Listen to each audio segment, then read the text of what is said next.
ब्रह्म स्वरूप गुरुदेव के चरणों में कोटि कोटि नमन। श्री वेदांत केसरी में हमारा चल रहा था कि कल स्वतंत्रता के जिज्ञासु ने क्वेश्चन किया था कि स्वतंत्रता की मुक्ति का उपाय क्या है, इसकी कौन भी भूमिकाएं अपनाएं। तो इसकी भूमिकाएं कौन कौन सी हैं? तो ज्ञान की 7 भूमिकाएं कल हमें बताई थी। अब जो साधक, जो जिज्ञासु इन 7 भूमिकाओं को ग्रहण करता है और विषयों का जो त्याग करता है, वही उसकी ही ये ऊपर की स्थिति हो सकती है। फिर वो साधक, वो जिज्ञासु इनके अभ्यास से वही महापुरुष फिर बन सकता है, फिर वही महापुरुष ही हो जाता है। सत्य परमात्मा के स्वरूप में लीनता वह किला है जो अज्ञान, काम, क्रोध, लोभ, मोह व अहंकार रूपी बाणों को रोकता है। अब जिसने ऐसा अभ्यास किया, ये ज्ञान की 7 भूमिकाओं को जिसने ग्रहण किया, तो मानो उसने अपने अंदर एक किला लगा दिया, दृढ़ता रूपी किला लगा दिया। जब उसने ऐसी एक दृढ़ता कर ली सत्य परमात्मा की कि मैं वही हूँ, तो फिर उसको अज्ञान, ये शरीर के 5 भाई जो इस शरीर में रहते हैं, वो कैसे रोक सकते हैं या वो कैसे इसको तंग कर सकते हैं। और वो हर्ष, शोक, जन्म, मरण, शीत, उषर, क्षुधा, पिपासा रूपी गोले जिसकी निध्यासन रूपी भीत से ठोकर खाकर कपासवत गिर जाते हैं। अब उसने इनका बार बार अभ्यास करके पहले तो उसका श्रवण चलेगा। श्रवण कैसा होना चाहिए? जो जीव और ब्रह्म की एकता करवाए। अब ऐसे श्रवण का फिर उसका चिंतन चलेगा। फिर गुरुदेव उसको युक्तियों के द्वारा युक्तियां दे देकर उसकी स्थिति ऐसे कर देंगे कि उसको हमेशा ही उसका ही चिंतन होगा और वही चिंतन उसका मनन बन जाता है। वही जिसका मनन हमारे अंदर चल रहा होता है, वही निध्यासन बन जाता है।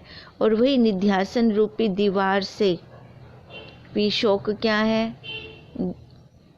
हर्ष क्या है, ये जो छोटे छोटे बाण लगते रहते हैं, जन्म और मरण के, गर्मी और सर्दी के, भूख प्यास के, ये बाण फिर हमारे तक नहीं पहुंच सकते। वहाँ पे आगे एक निध्यासन रूपी दीवार आ जाती है। इंद्रिय, मन, चित्त, बुद्धि, अहंकार का इस किले में फिर प्रवेश नहीं है। जो ये शरीर के ऊपर बैठे हुए शत्रु हैं, जिन्होंने शरीर के ऊपर कब्जा कर रखा है, वो फिर अंदर कैसे आएंगे? ये बाहर की ही दीवारें हैं, फिर बाहर ही रह जाएंगी। केवल सुख और आनंद और शांति का ही अनुभव होता है। जब इन सब दरवाजों को हमने पार कर लिया, एक एक दरवाजे पे एक एक पहरेदार खड़ा है। अब जब हमने उन पहरेदारों का सामना कर लिया, उस गुफा के अंदर चले गए जहाँ पे खजाना ही खजाना है, तो वो खजाना जब लिया, उस निधि के ऊपर जब मैंने अपना आसन जमा लिया, तो वहाँ का उसका स्वरूप क्या है? उस खजाने का स्वरूप क्या है? वो सुखदायक है, आनंददायक है और शांति का वो प्रतीक है।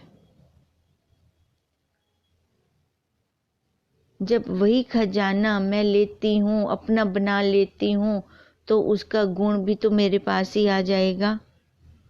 इस कोट के निवासियों की सदैव की प्रसन्नता और चित्त की एकाग्रता बनी रहती है। अब जो अधिकारी, जो जिज्ञासु पीछे के दरवाजों को, बहिर्मुख दरवाजों को पार करता करता करता करता अंतर्मुख अंतरंग साधना में प्रविष्ट कर जाता है। अंतरंग साधना से लास्ट दरवाजा उसका है तत्वमसि महावाक्य का, वो जब संशोधन कर लेता है, फिर देखो वो हमेशा कैसे रहता है, वाह भाई वाह, प्रसन्न रहता है। उसकी चित्त की एकाग्रता बनी रहती है हमेशा, क्योंकि वो पीछे से उन सिपाहियों से लड़के आया है ना, राजा से मिलना था ना। जो बीच की अड़चने आ रही थी उसको पता है ना, वो अड़चने वो हटा के आया है ना, तभी तो वो आगे निकल पा रहा है। कोई इसी डर से ही बैठ जाए कि सिपाही आगे पहरा दे रही हैं, मैं राजा से मिल ही नहीं सकता, वो तो वहीं बैठा रह जाएगा, बाहर अंदर जा ही नहीं सकता। अब राजा से मिलने की इच्छा नहीं तो उसको खजाना दिया।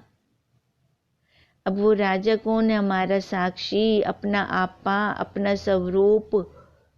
अब उसको मिलने की इच्छा से जब हम ये दरवाजे पार करते हैं, एक एक दरवाजे पे एक एक पहरेदार सिपाही खड़ा हुआ है, श्रवण वाला सिपाही, मनन वाला सिपाही, निध्यासन वाला सिपाही। देखो इनको पार करते करते करते फिर अंदर तत्वमसि महावाक्य का फिर हम जब वो शोधन करते हैं तो फिर जाकर वो आनंद आता है, वो प्रसन्नता आती है और शांति बनी रहती है। वहाँ पे तो चिंता की लेश मात्र भी नहीं है। अब ये सब कैसे आई? चित्त की एकाग्रता से। अब सबसे पहले चित्त की एकाग्रता वाला दरवाजा भी पार करना है। इस दुर्ग में प्रवेश किए बिना अन्य कोई शारीरिक क्लेशों से मुक्त हम हो ही नहीं सकते। इस अंदर वाली गुफा में जहाँ ये खजाना पड़ा है, देखो सब दरवाजों को पार करके आए हैं, तभी हमने उस खजाने को लिया। निधि आसन, उस खजाने के ऊपर हमने अपना आसन जमा लिया। इसके अलावा हमारे पास अब और कोई रास्ता ही नहीं है जो इन शरीर के क्लेशों से दूर हो सकें। बाहर जाते हैं तो बाहर क्या है? राग है, द्वेष है, क्लेश है, मेरा तेरा है, स्वार्थ भरा हुआ है। अपने आप को बाहर की हवा से हम बचा सकते हैं। उपाय तो यही है, गुरुदेव के महावाक्यों का बार बार श्रवण करें। इतना श्रवण हो, मनन होने लगे। अब मनन के बाद इतना मनन हो कि वो हमारे निधि में आ जाए, निध्यासन में आ जाए, हमारी क्रिया में आ जाए, इतनी धारणा बन जाए, तेल धारावत वृत्ति चले हमारी फिर। और वही तेल धारावत वृत्ति हमें अपने आप पर बिठाएगी। वो महावाक्य का संशोधन होने लगेगा, करना नहीं पड़ेगा। वो घटना कब घट जाती है फिर पता नहीं चलता, क्योंकि इसके बिना हमारे पास और कोई रास्ता ही नहीं है। तो ये रास्ता कहाँ से शुरुआत होता है? पहले उसकी खुद की जिज्ञासा हो भी, वो चाहता क्या है। उसको संसार से जब तक वैराग्य नहीं आता अधिकारी को, तब तक वो इस मार्ग पर चल ही नहीं सकता। जब इस मार्ग पे चलेगा तो वो अपनी तीसरी सड़क बनाएगा। अब वो उसकी तीसरी सड़क कौन सी होगी? अपने स्वरूप तक पहुंचाने वाली, जिसके एक तरफ मीठा जल है और दूसरी तरफ छायादार पेड़ लगे हुए हैं। इसलिए उचित है कि विक्षेपता, भेद दृष्टि, भ्रम, मोह, शोक व ईर्ष्या को अपने चित्त में प्रवेश ही न होने दें। अब ये प्रवेश कब होती हैं? जब हम बाहर जाते हैं। अब बाहर जाते हैं तो हमारा अंतःकरण ऐसा है कि अपने आप इनको उठा लेता है, फिर हमें वो काटने नहीं आते। अब उन संस्कारों को हम कैसे काटें? अब एक उपाय और भी है हमारे पास, जब हमें काटने नहीं आते तो उनको ऐसी जगह पे जाए ना जहाँ ये अंतःकरण उठाए इनको, एकांत का सहारा लें। फिर जब काट ही नहीं पा रहे तो एकांत लें, बाहर जाते हैं तभी तो संस्कार आते हैं। और यही संस्कार कौन से आते हैं? जीव भाव वाले आते हैं। पहले ही तो इसके जीव भाव वाले संस्कार खत्म नहीं हो पा रहे, अब और ये बढ़ाता जाएगा ये जीव भाव वाले संस्कार, तो कैसे इनसे छूट पाएगा, कैसे इनसे दूर होगा। इसलिए कह रहे हैं कि चित्त में इनको प्रवेश ही ना होने दें, सदैव अपने मन पर सावधान रहें। जब इतनी दृढ़ता हो जाए अपने स्वरूप में, जैसे फूल अपनी सुगंध नहीं छोड़ता, जहाँ मर्जी रख दो फूल को, उसका स्वभाव क्या है? सुगंध देना, महक देना। और सांप अपने विष को नहीं छोड़ता है, वो उसका स्वभाव है, डंक मारे बिना वो नहीं रह सकता। अब सांप को देखकर उसने मेरे को डसा, फूल अपना स्वभाव छोड़ देगा, फूल महकना छोड़ देगा। जिसका जो स्वभाव है उसको वैसे रहने दो, हम अपना स्वभाव क्यों छोड़े? वहां से उपराम होते जाओ, देखकर उपराम होते जाओ। अपने स्वभाव का बिगाड़ नहीं करना, क्योंकि ये स्वभाव इतने पुरुषार्थ से प्राप्त किया है। पहले तो जीव भाव वाला था, अब ये जब ये स्वभाव बन गया, फिर देखो इसकी रक्षा भी करनी है। रक्षा जब हम छोटे पौधे की करते हैं तभी तो जाके वो वृक्ष बनता है। श्रद्धा समर्पण रूपी जल, गुरुदेव के महावाक्य रूपी खाद इस पौधे को देते जाएं, तो फिर देखो जब ये वृक्ष बन जाए, फिर जहाँ मर्जी जाओ, कोई रोक टोक नहीं है। फिर फूल को जहाँ भी रखो वो अपनी सुगंध, अपना स्वभाव, उसका सुगंध देना, महकना वही देगा। इसलिए चैतन्य महाराज जी भी कह रहे हैं कि हमेशा सावधान रहें, आयु को क्षण भंगुर और शीघ्रगामी निश्चय कर विषय भोगों में बंधमान ना हो। समय बीत रहा है, समय बीत रहा है, समय बीत रहा है। अब समय तो बीत रहा है, कौन सा समय बीत रहा है? ये शरीर रूपी आयु बीत रही है। बचपन गया, जवानी गई, बुढ़ापा आ रहा है, अभी तक तेरा अपना काम नहीं बना। कब बनेगा तेरा काम? लानते दें इसको बार बार। अभी तक तो अपने स्वरूप में टिकाव नहीं आया तेरे को। तेरे को बाहर सर्वभ्रम दिख रहा है कि नहीं दिख रहा? देखो तभी तो बार बार इसको याद दिलवाते हैं। आयु क्षण भंगुर है और शीघ्रता से जा रही है, जा रही है, जा रही है। अब भोगों से तेरे को वैराग्य आया कि नहीं आया? यही भोग तेरे बंधन का कारण है, सबसे बड़ी रुकावट है।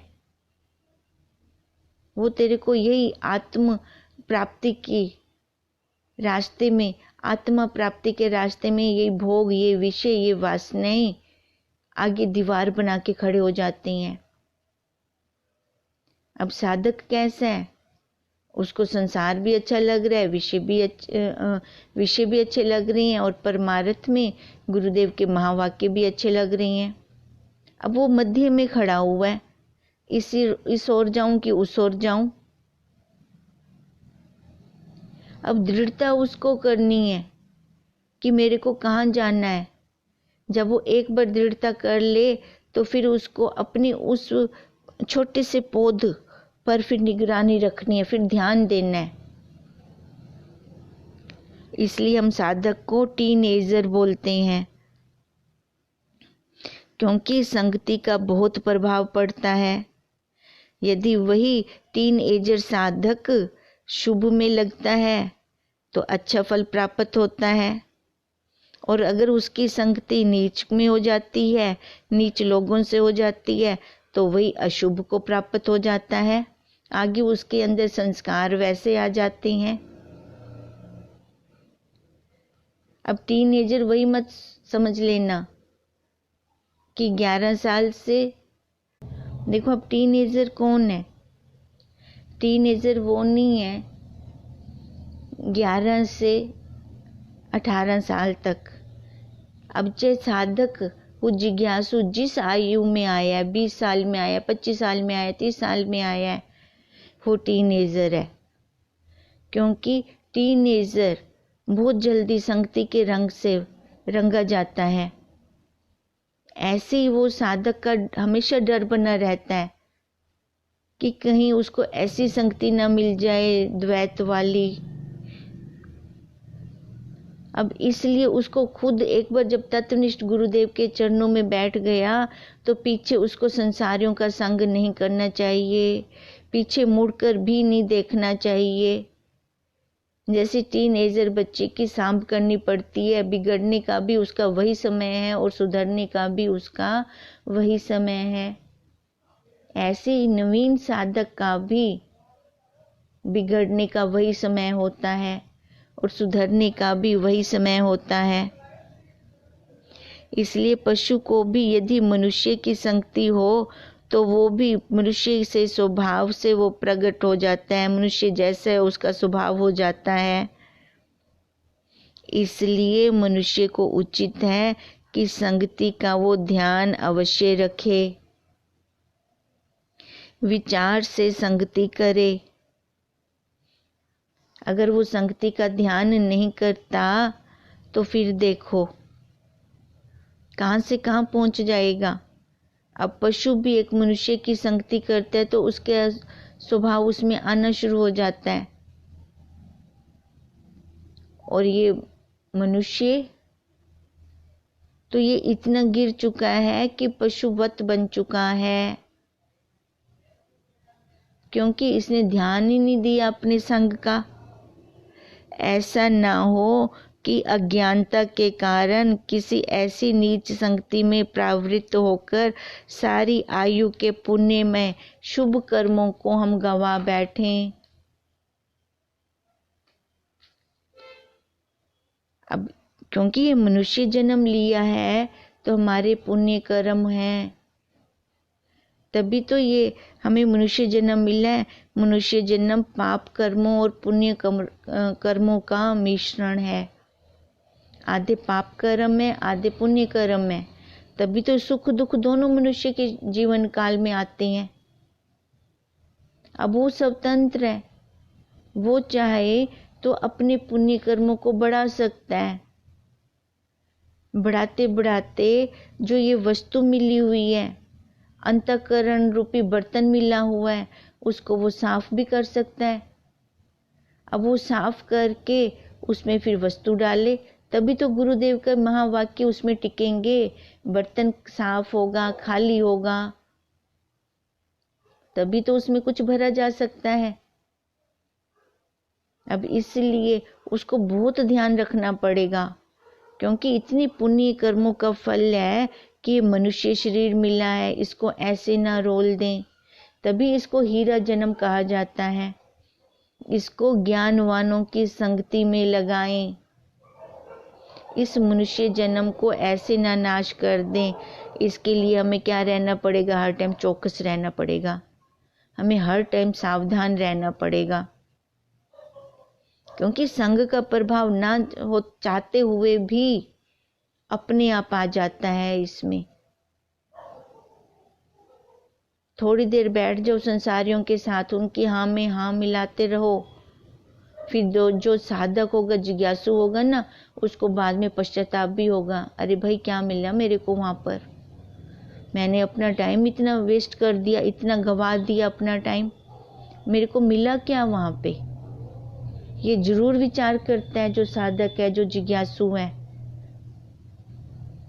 जगत परमार्थ रूपी धन के लूटने वालों से पूर्ण है। जो अच्छे मार्ग पे जा रहा होगा उसको पीछे से आवाजें लगाने वाले बहुत हैं। कहेंगे तो उसको यही, तो अभी रुक, मैं भी तेरे साथ चलता हूँ, 2 मिनट रुक, 2 मिनट रुक।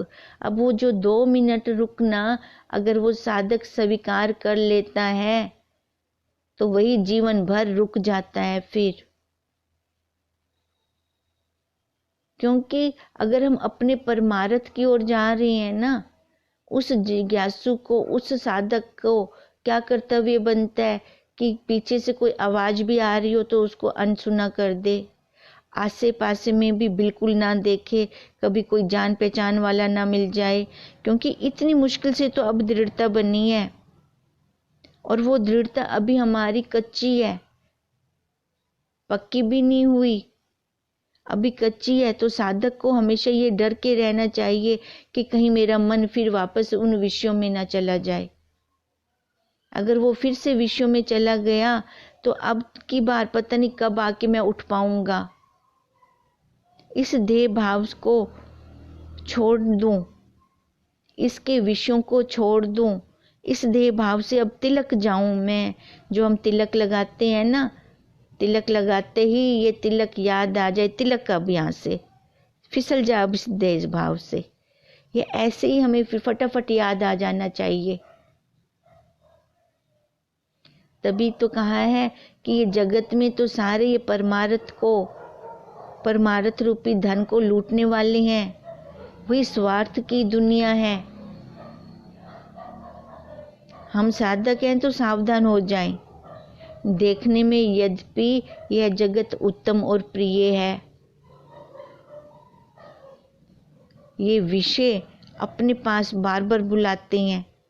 अब साधक को शुरू में तो अपने मन के ऊपर कंट्रोल करना पड़ेगा, दृढ़ता रखनी पड़ेगी, क्योंकि विषयों से निकल के आया है और विषय उसको आवाजें लगाते हैं। रूप बदल बदल कर माया आती है, फिर आगे रुकावट डालती है, बाधा डालती है अपनी।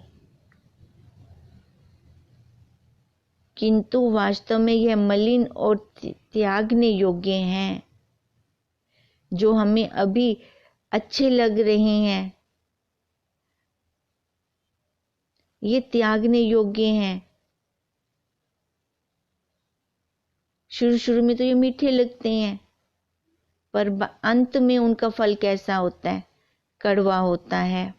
पर ये ज्ञान पे जब हम एक बार दृढ़ता करते हैं, शुरू में हमारा मन नहीं रुकता, यहाँ पे हमें कुछ अटपटा सा ये ज्ञान लगता है।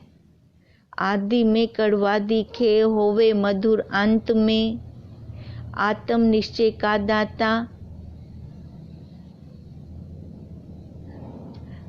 अब देखो, यही आत्म निश्चय का दाता है। अब ये आत्म निश्चय जब तक हमारा पूरा नहीं होता इस पर, तब तक हमें वहां से सुख नहीं मिल सकता। वो सुख सात्विकी कहा गया है।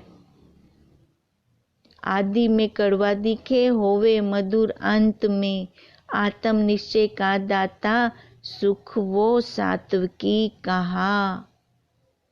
ये भी सत्वगुण के अंदर आता है। पहले यहां तक तो पहुंचे, यहां तक तो रास्ता क्लियर करें। इस युवा अवस्था और स्वतंत्रता को परम लाभ रूप निश्चय करके अंतःकरण की शुद्धि में लगा दें, सत्य भावना में लगा दें, स्थिरता कर लें, एकदम डट जाएं। नहीं, जो मेरे गुरुदेव ने कहा है वही सत्य है। क्योंकि योग और भोग दोनों जवानी में ही होते हैं। जवानी में तो ये इंद्रियों का जूस लेने को सारे तैयार होते हैं, सारे परिवार वाले। अगर सत्संग में जाना है, मंदिर में जाना है तो जाने नहीं देंगे, रोकेंगे। अभी मत जाओ, बुढ़ापे में चले जाना। भाई बुढ़ापे में क्यों जाएं, अभी क्यों ना जाएं? क्योंकि अभी उनका इस शरीर से कार्य पूरा हो रहा है। जब ये करने लायक नहीं रहेगा, कुछ भी फोग बन जाएगा, फिर कह रहे हैं कि बुढ़ापे में जाना, फिर भगवान जी भी क्यों स्वीकार करेंगे? तब तो जीव के अंदर इतने संस्कार भर चुके होंगे, इतनी शाखाएं निकल चुकी होंगी कि वहां मंदिर में भी जाकर वो चिंतन किसका करेगा? घर परिवार वालों का करेगा। जब उसके पास कोई बैठेगा नहीं, फिर उसको दुख लगेगा। जो जवानी में उसको सारे चिपकते हैं, बुढ़ापे में तो कोई भी पास बैठना पसंद नहीं करता। रस रस तो सारे लेते हैं, फोग कौन लेता है? फोग को क्या करते हैं? बाहर फेंक देते हैं। ये बुढ़ापा रूपी फोग किसी को पसंद नहीं आने वाला। काम बनाना है तो जवानी में बना लें। इसलिए चेतनानंद जी महाराज जी भी कह रही हैं कि इस युवा अवस्था में और स्वतंत्रता को, युवा अवस्था में स्वतंत्र है ना हम, को परम लाभ रूप निश्चय में लगाएं। ये एक बार निश्चय कर लें। निश्चय भी किसका हो? सत्य का। अब सत्य का खजाना कहाँ मिलता है? सत्संग में। सत्संग में कौन देते हैं? हमारे तत्वनिष्ठ गुरुदेव। अब जब तक उन पर हमारी ईश्वर जैसी श्रद्धा नहीं बनती, तब तक ये ज्ञान हम अर्जित नहीं कर सकते, तब तक हमारा अंतःकरण शुद्ध नहीं हो सकता। जो हमें ये महावाक्य देते हैं उन पे श्रद्धा करनी जरूरी है, क्योंकि वो अनदेखे को दिखाने चले हैं। बिना अंगों वाले का हमें अनुभव करवाने चले हैं। तो ये श्रद्धा के बल से होगा। हम अपनी बुद्धि से, अपनी मति से तो आज तक कर नहीं पाए। इस संसार के राग द्वेष को, मैं मेरे को तो हम छोड़ नहीं पाए। अब हमने एक सहारा लिया ना अपने गुरुदेव का, तो अब छोड़ दें, उन पे पूर्ण श्रद्धा कर लें। देखो, श्रद्धा बनानी है हमें और कुछ भी नहीं करना, अपना काम बन जाएगा। एक बस ड्राइवर पे भी तो हम श्रद्धा करते हैं कि ये हमें सही सलामत पहुंचा देगा अपनी जगह पे, जबकि वो कैसा है? बाहर वाला है, संसारी है, उस पे भी श्रद्धा कर लेते हैं। तो तत्वनिष्ठ गुरुदेव पर श्रद्धा करने में क्या हमें प्रॉब्लम है? क्यों नहीं हम श्रद्धा कर पा रहे? इसमें काम किसका बनेगा? उस ड्राइवर को तो अपनी लालच है, उसको पैसे मिलेंगे। यहाँ पे तो हमारे गुरुदेव को कोई लालच भी नहीं है, निस्वार्थ रूप से हमें ये महावाक्य दे रही हैं। हम अपनी स्वार्थ भावना नहीं छोड़ पा रहे ना, तो हमारा काम भी नहीं बन पा रहा। फिर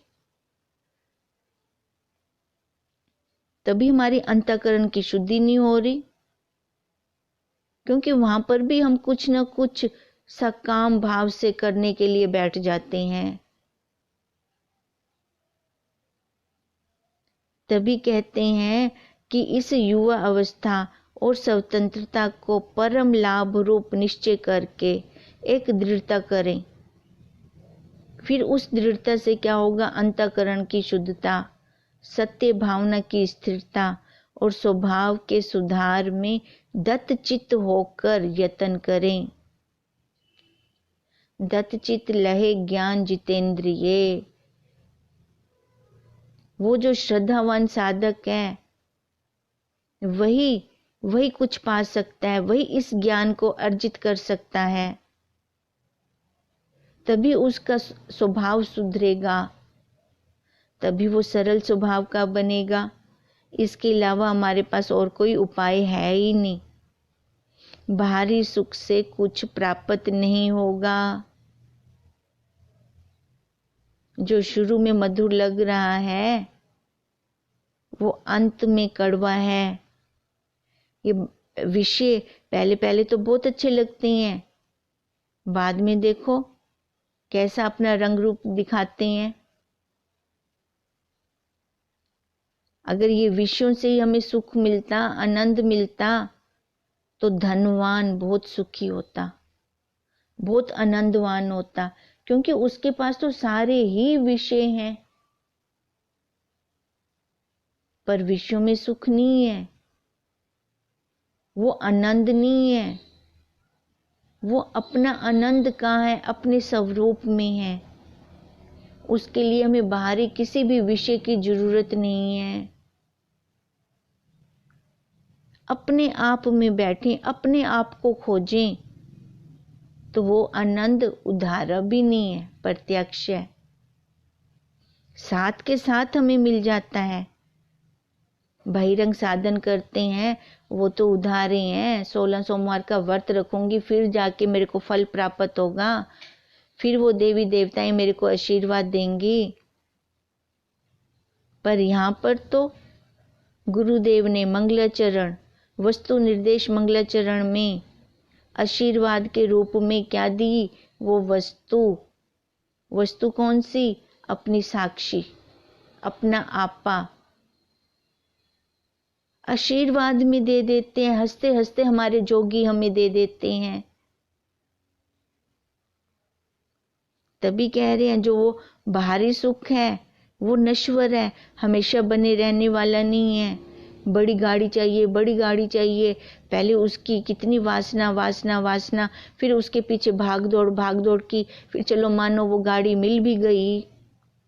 अब 2 दिन का सुख है ना उसका, फिर किसी और विषय के पीछे ये मन भागेगा। फिर तो ये शांत हो जाना चाहिए, तृप्त हो जाना चाहिए। पर ऐसे हुआ क्या? इसने फिर कोई और वासना उठा ली और विषय को ले लिया।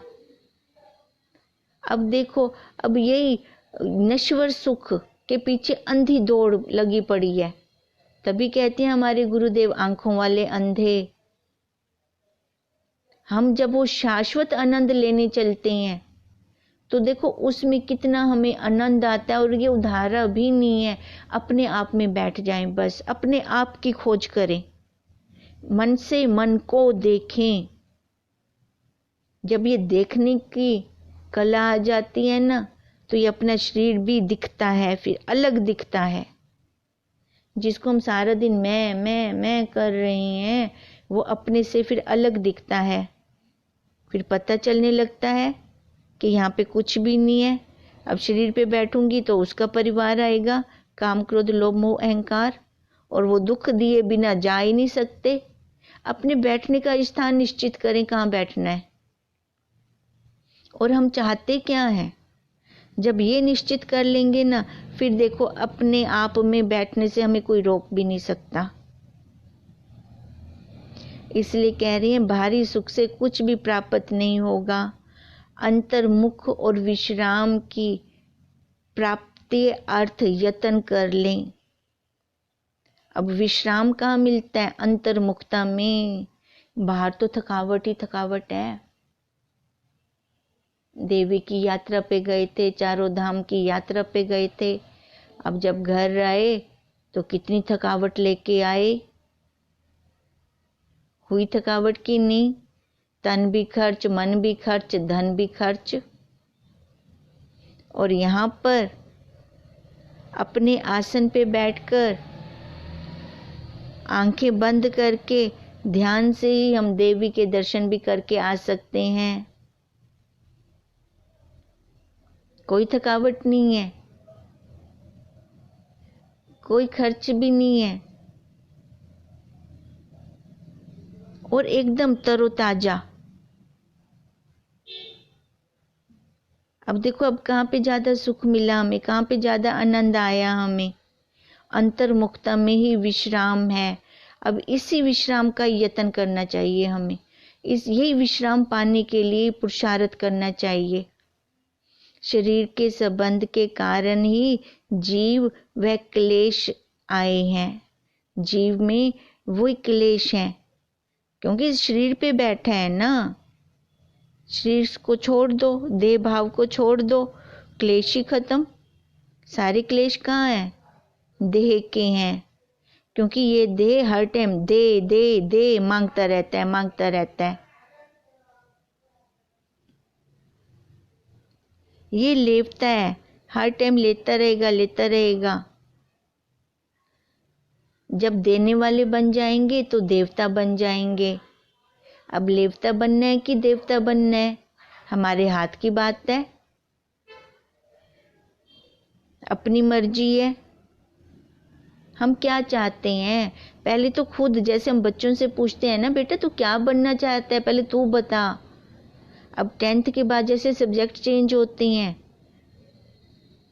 उनकी स्ट्रीम चेंज होती है, फिर उनसे पूछते हैं बेटा आप बताओ आप क्या बनना चाहते हो, आप फिर वही स्ट्रीम लो। हम इससे पूछें बेटा तू बता तू क्या बनना चाहता है, भोगी की योगी। अब अगर खुद इससे पूछेंगे तो फिर ये बताएगा। अगर पूछती नहीं है तो अंधों की तरह जी रही हैं, खा पी मर रही हैं, बच्चे पैदा कर रही हैं। वही रोज की एक जैसी क्रिया हो रही है, सुबह शाम दोपहर फिर सुबह। ये अखंड मंडलाकार चल रहा है, चक्र चल रहा है। अब तो थकावट लगे, रोज रोज एक जैसी क्रिया करता ये थकता नहीं। अब तो इसको लग जाए कि ये शरीर रूपी कपड़े, ये आकार मैं कब तक लेता रहूंगा, कब तक लेता रहूंगा। अब तेरे को थकावट नहीं होती। मार्केट के 2 चक्कर खाने पड़े तो वहीं थकावट हो जाती है, तीसरे चक्कर में हो जाता है छोड़ कल जाएंगे। और यहाँ पे ये शरीर रूपी आकारों के चक्कर खा रही हैं, 84 लाख योनियों के चक्कर खा रही हैं। अब ये थकावट नहीं हो रही। अब तो लग जाए ये थकावट हो रही है। ये विश्राम कब आएगा?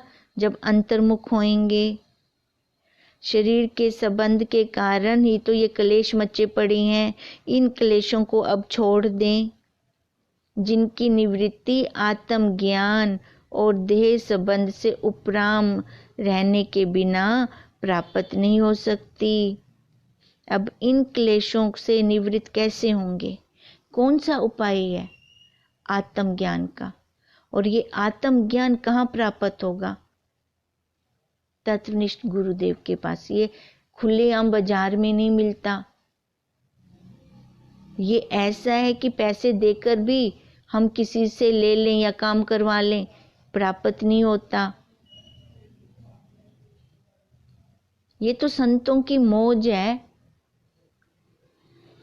संतों को लुभाना आना चाहिए। वो पैसे से लोभते हैं? नहीं नहीं, ऐसी गलती कभी मत करें। वो श्रद्धा से, समर्पण से हम उनको रिझा सकते हैं। और श्रद्धा भी कैसी हो? सात्विकी हो, निस्वार्थ हो, स्वार्थ वाली ना हो। जीव ये कलयुगी जीव है ना, तो इसको एक एक बात खोल खोल के बतानी पड़ती है, क्योंकि वो चाहता तो है कि उसके साथ अच्छा अच्छा हो, पर अच्छा होने का वो पहले अधिकारी भी तो बने। जो तत्वनिष्ठ गुरुदेव के पास जाने लायक तो बने। अपने सकाम वासना को तो छोड़ के चले। अगर ये सारा कुछ लेके चलेगा तो उसकी बात नहीं बनेगी, वो चक्कर खाता रह जाएगा। हम तो वहां पे जाकर बहुत जल्दी अपनी बात बना सकते हैं। बात बनानी आनी चाहिए। श्रद्धा हो अपने अंदर, भरपूर श्रद्धा हो, ईश्वर जैसी श्रद्धा हो, फिर बात बनते देर नहीं लगती। वो घटना कब घट जाती है हम कह भी नहीं सकते। अब बचपन से जवानी का कोई काल था, कोई बटन हमने ऑन किया, ये बचपन की समाप्ति, ये जवानी का आगमन। हमें नहीं पता चला कि बचपन कब जवानी में बदल गया। ऐसे ही ये श्रद्धा, ये समर्पण कब आत्मज्ञान में बदल जाती है हमें नहीं पता चलता। फिर होना तो यही है, बस एक आत्मज्ञान, और इसके बिना कोई दूसरा उपाय ही नहीं है इस शरीर के क्लेशों से बचने का, इस देह से उपराम होने का। क्योंकि गुरुदेव के पास वो युक्तियां मिलती हैं जो इस देह को हमसे अलग करवा के वो दिखाते हैं। और ये युक्तियां सरेआम बाजार में नहीं मिलती। ये युक्तियां वही गुरुदेव ही हमें दे सकती हैं। अगर हम चाहें कि हम बाजार में जाकर लेंगे, सवाल ही नहीं पैदा होता। और ये काम हमें खुद को ही खुद करना पड़ेगा, किसी से हम करवा भी नहीं सकते ये वाला काम। युक्तियों का भंडार है हमारे गुरुदेव के पास। अब देखो, एक हाथी गंगा जी से खूब नहा धोकर निकलता है, पर वो अपनी सूंड में तुरंत ही, अब जैसे हाथियों का स्वभाव क्या होता है, पानी में नहाए, अच्छी तरह से नहाए, और साथ के साथ अपनी सूंड में वो धूल भी भर लेती हैं और धूल फिर वो अपने ऊपर डालती हैं। यह हाथी का स्वभाव होता है। ये इसी प्रकार जीव रूपी हाथी कितना ही सत्संग रूपी जल में स्नान करे, किंतु जैसे ही वह वहां से बाहर निकलता है कि मैं तू, कि ये राग द्वेष रूपी धूल मन रूपी सूंड में भरकर अपने ऊपर डालना शुरू कर देता है। होता है ऐसे कि नहीं होता? फिर वो जो नहाया था सत्संग रूपी गंगा में, वो व्यर्थ हो गया।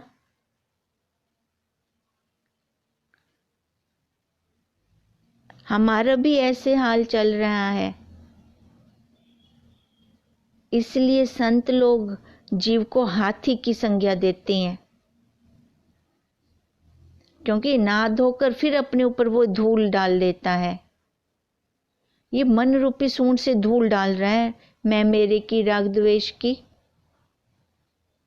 अब इसको हटा दो, वो मना थोड़ी करता है। हटेगा कब? ऐसी युक्तियां जब गुरुदेव हमें देते रहते हैं, फिर ये वहां से हट भी जाता है। अपने स्वरूप की उत्तमता का विचार करता है, फिर भी क्या मिला मेरे को वहां संसारियों के साथ बैठकर, मैंने क्या अर्जित किया, क्या पाया मैंने। अब वो इसको ऊपर जब वो विचार करना शुरू करता है, तब इस 5 भौतिक शरीर के मोह से अलग होगा। तब इसको नीच अवस्था में जानकर इससे अलग होगा।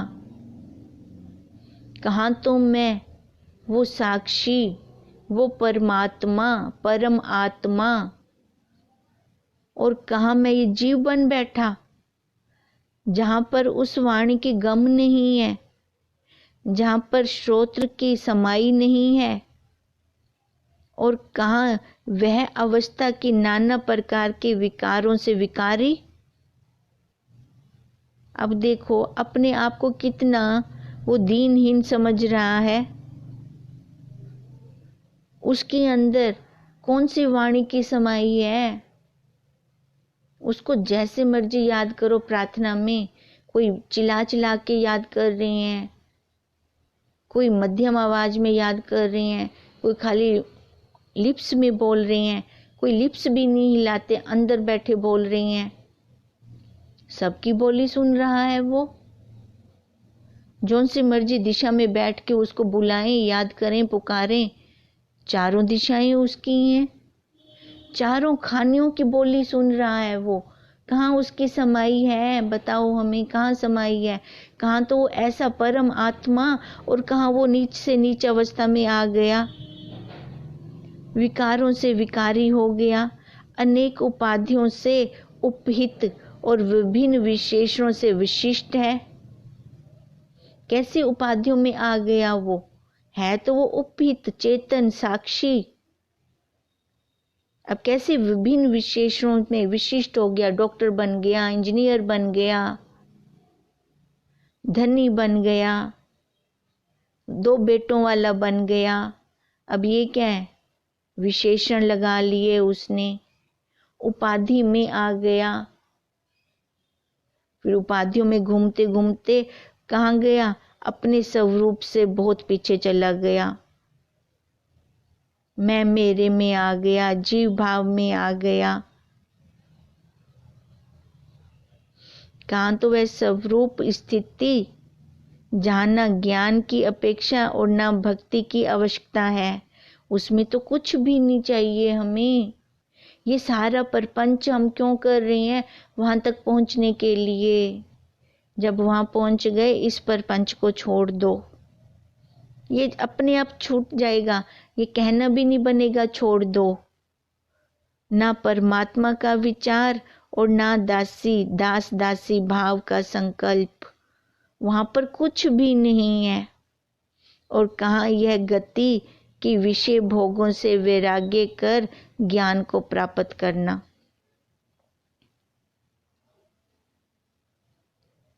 देखो, अब उस परमात्मा ने पहले इस जीव के कर्म ढूंढ ढूंढ कर इसको बनाया। इस जीव ने फिर ईश्वर को उपाधि रूप में बना दिया। अब उसको बनाकर फिर उसी को ही वो ढूंढ रहा है विचित्रता कि नहीं?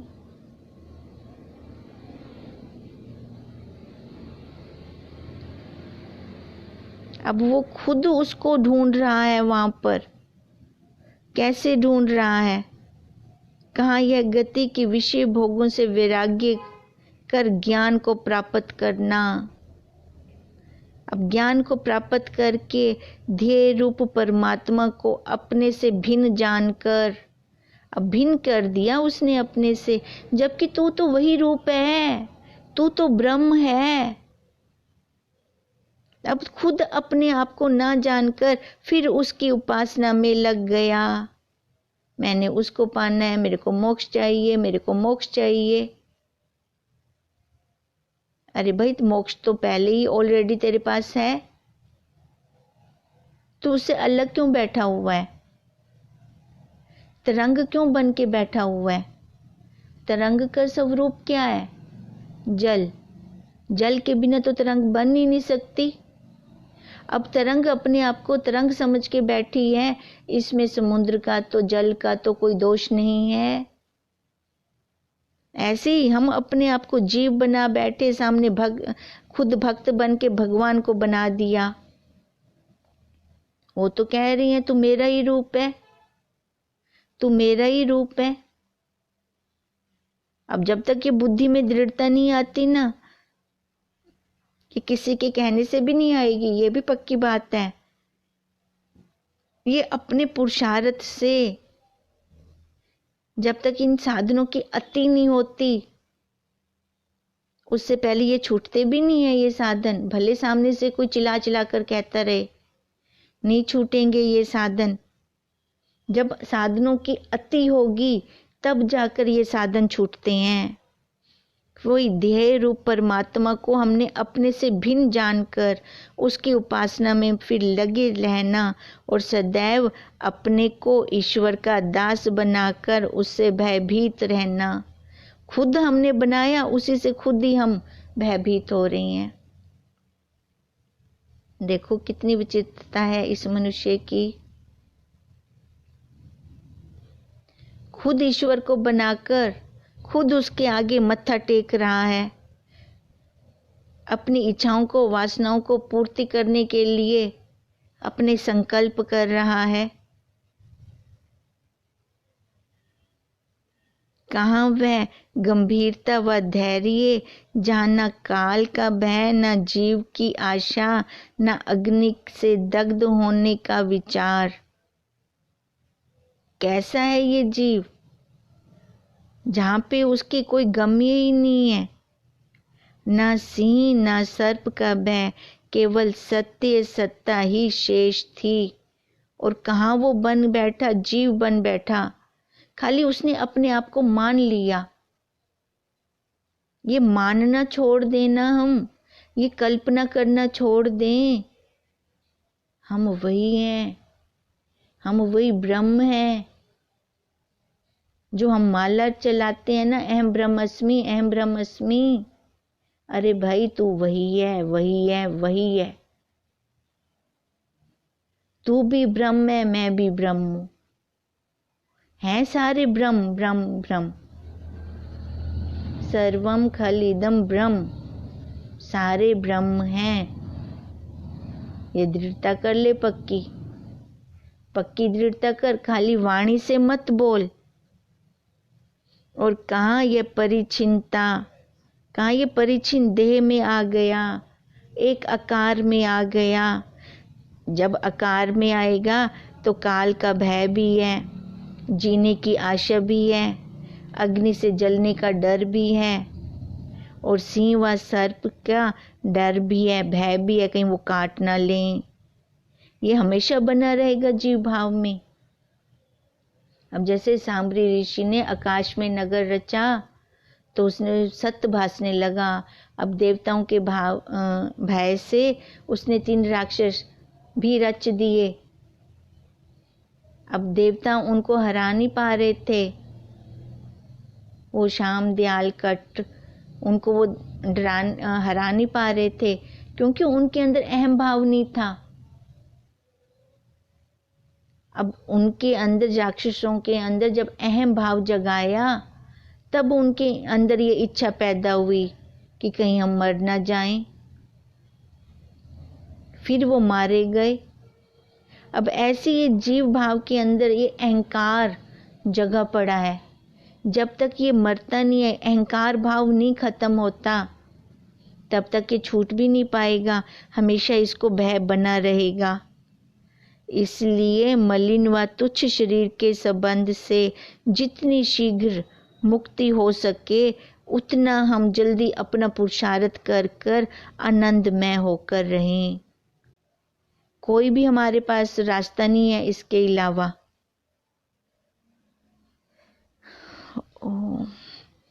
हमारा होमवर्क भी चल रहा है। स्पर्श है, स्पर्श है। सब प्रकार के स्पर्श का अनुभव करने वाला एक वही तू साक्षी, वही आत्मा, वही परमात्मा है। उन सब के स्पर्शों का अनुभव तेरे एक में होता है।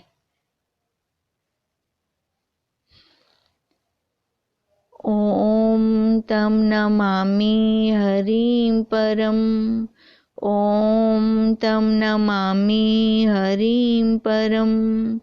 ओम तम नमामि हरिं परम। ब्रह्म स्वरूप गुरुदेव के चरणों में कोटि कोटि नमन।